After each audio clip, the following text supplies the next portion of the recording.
of the economic hitman.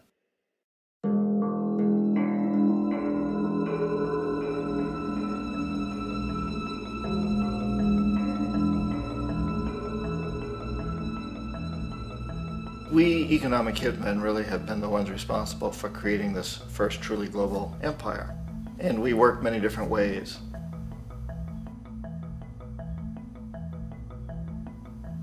But perhaps the most common is that we will identify a country that has resources our corporations covet, like oil, and then arrange a huge loan to that country from the World Bank or one of its sister organizations. But the money never actually goes to the country. Instead, it goes to our big corporations to build infrastructure projects in that country, power plants, industrial parks, ports, things that benefit a few rich people in that country, in addition to our corporations, but really don't help the majority of the people at all. However, those people, the whole country is left holding a huge debt. It's such a big debt they can't repay it, and that's part of the plan, that they can't repay it. And so at some point, we economic hitmen go back to them and say, listen, you owe us a lot of money, can't pay your debts, so sell your oil real cheap to our oil companies. Allow us to build a military base in your country, or send troops in support of ours to someplace in the world like Iraq, or vote with us on the next UN vote. To have their electric utility company privatized and their water and sewage system privatized and sold to U.S. corporations or other multinational corporations. So there was that whole mushrooming thing, and it's so typical of the way the IMF and the World Bank work, that you put a country in debt, it's such a big debt it can't pay it, and then you offer to refinance that debt and pay even more interest.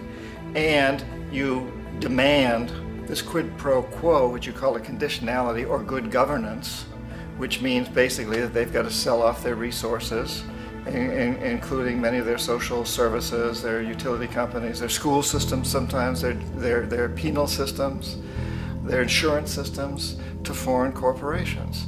So it's a double, triple, quadruple whammy. The precedent for economic hitmen really began back in the early 50s when democratically elected Mossadegh, who was elected in Iran, he was considered to be the hope for democracy in the Middle East and around the world. He was Time Magazine's Man of the Year. But one of the things that he'd run on and began to implement was the idea that foreign oil companies needed to pay the Iranian people a lot more for the oil that they were taking out of Iran. The Iranian people should benefit from their own oil.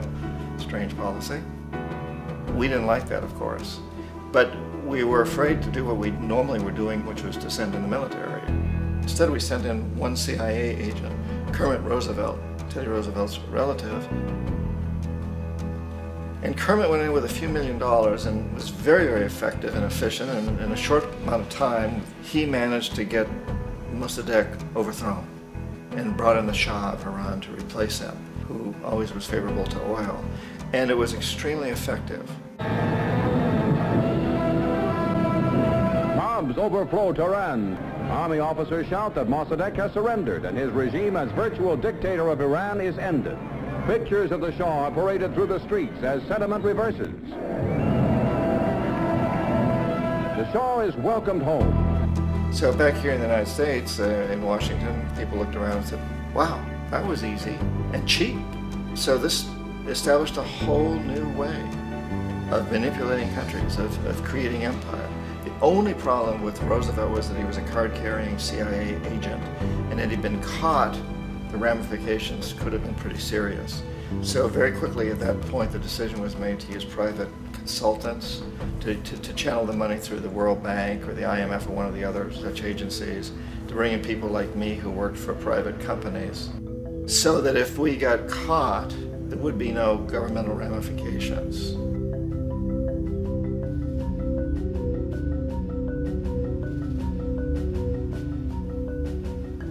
When Arbenz became president of Guatemala, the country was very much under the thumbs of United Fruit Company, the big international corporations. And Arbenz ran on this ticket that says, you know, we want to get the land back to the people. And once he took power, he was implementing policies that would do exactly that, give the land rights back to the people. United Fruit didn't like that very much. And so they hired a public relations firm, launched a huge campaign in the United States to convince the United States people, the citizens of the United States, and the press of the United States, and the Congress of the United States, that Arbenz was a Soviet puppet, and that if we allowed him to stay in power, the Soviets would have a foothold in this hemisphere. And that, at that point in time, was a huge fear on everybody's mind, the Red Terror, the Communist terror. And so, to make a long story short, out of this public relations campaign came a commitment on the part of the CIA and the military to take this man out. And in fact, we did. We sent in planes, we sent in soldiers, we sent in jackals, we sent everything in to take him out, and did take him out. And as soon as he was removed from office, the new guy that took over after him basically reinstated everything to the big international corporations, including United Fruit.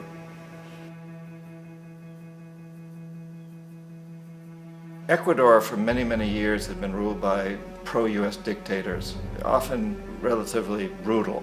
Then it was decided that they were going to have a truly democratic election. Jaime Roldos ran for office, and his main goal, he said, as president would be to make sure that Ecuador's resources were used to help the people.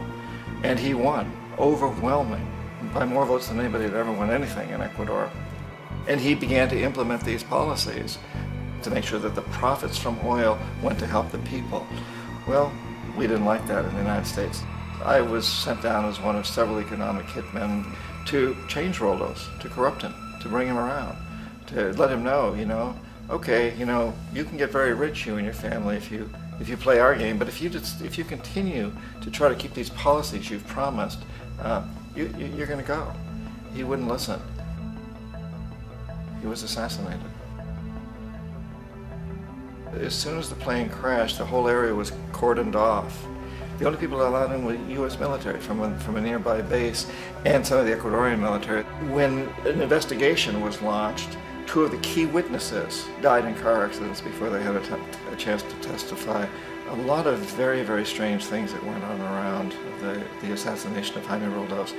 I, like most people who've really looked at this case, have absolutely no doubt that it was an assassination. And of course, in my position as an economic hitman, I was always expecting something to happen to Jaime, whether it be a coup or assassination, I wasn't sure, but that he would be taken down because he was not being corrupted. He would not allow himself to be corrupted the way we wanted to corrupt him.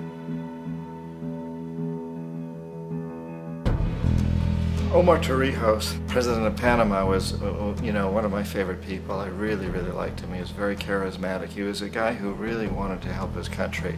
And when I tried to bribe him or corrupt him, he said, look, John, he called me Juanito. He said, look, Juanito, I don't need the money. What I really need is for my country to be treated fairly. I need for the United States to repay the debts that you owe my people for all the destruction you've done here. I need to be in a position where I can help other Latin American countries win their independence and be free of this terrible presence from the north that you people are exploiting us so badly. I need to have the Panama Canal back in the hands of the Panamanian people. That's what I want. And so, leave me alone. Don't try to bribe me. It was 1981, and in May, Jaime Roldos was assassinated. And Omar was very aware of this. Torrijos got his family together and he said, I'm probably next, but it's okay because I've done what I came here to do. I've renegotiated the canal. The canal will now be in our hands. He just finished negotiating the treaty with Jimmy Carter. In June of that same year, just a couple of months later, he also went down in an airplane crash, which there's no question was executed by CIA-sponsored jackals. Tremendous amount of evidence that one of Torrijos' security guards handed him at the last moment as he was getting on the plane a tape recorder, a small tape recorder that contained a bomb.